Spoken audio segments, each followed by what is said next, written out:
সুবিধা এটা পাইছিলোঁ চাইনিং চলৰ পৰা। চাইনিং চল ট্ৰাষ্ট বুলি দিল্লীৰ এটা অৰ্গেনাইজেশ্যন হয়, তেওঁলোকে মোক এইটো সুবিধা দিলে। মই এইটো অঞ্চলৰ লগত প্ৰায় 2.5 বছৰ ধৰিয়ে কাম কৰি আছোঁ NGOত।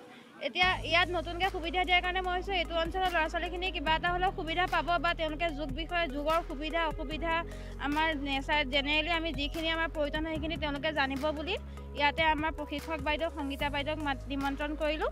নিমন্ত্ৰণ কৰাৰ পিছত এইখন বিদ্যালয়ৰ প্ৰধান শিক্ষক বা তেওঁলোকৰ সহকৰ্মী শিক্ষকসকলৰ সহায়ত আমি দুয়োজনে মিলি ইয়াতে মানে পতাৰ কথা সিদ্ধান্ত ল'লোঁ। আৰু এতিয়া তেওঁলোকে বহুখিনিয়ে সহযোগ কৰিছে, বহুখিনি ল'ৰা ছোৱালী ইয়াত উপস্থিত হৈছে।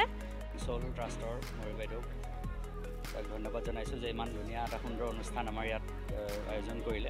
যিহেতু আমি প্ৰতি বছৰে 21 জুন তাৰিখে য়োগা দিৱস পালন কৰি আহিছোঁ, কিন্তু এইবাৰ আমাৰ চাইনিং চ'ল ট্ৰাষ্টৰ উদ্যোগত যি ডাঙৰকৈ আমাৰ ইয়াত পাতিলে, গতিকে তেওঁলোকক আমি যথেষ্ট ধন্যবাদ জনাইছোঁ। আৰু লগতে আমি এই অনুষ্ঠানটিৰ জৰিয়তে আমাৰ ছাত্ৰ ছাত্ৰীসকল আৰু লগতে আমাৰ গাঁৱৰ লোকসকল উপকৃত হ'ব। তেওঁলোকক মই অশেষ ধন্যবাদ জনাইছোঁ আৰু পিছলৈও যাতে এনেকুৱা অনুষ্ঠান আমাৰ ইয়াত আয়োজন কৰে তাৰ প্ৰতি আহ্বান জনাইছোঁ।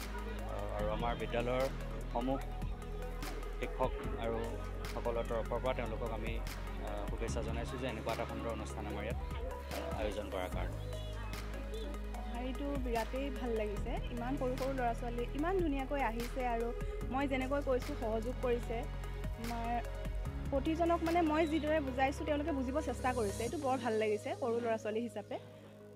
আৰু ভাল লাগিছে আৰু মোৰ ইয়াতে মই এনেকৈ অহা আগতে হোৱা নাই, এইবাৰ যিহেতু প্ৰথম হিচাপে মোৰ অভিজ্ঞতা বিৰাট ভাল লগা। আৰু কণ ল'ৰা ছোৱালীসকলক শিকাবলৈ পাই মই অতিশয় সুখী আজি।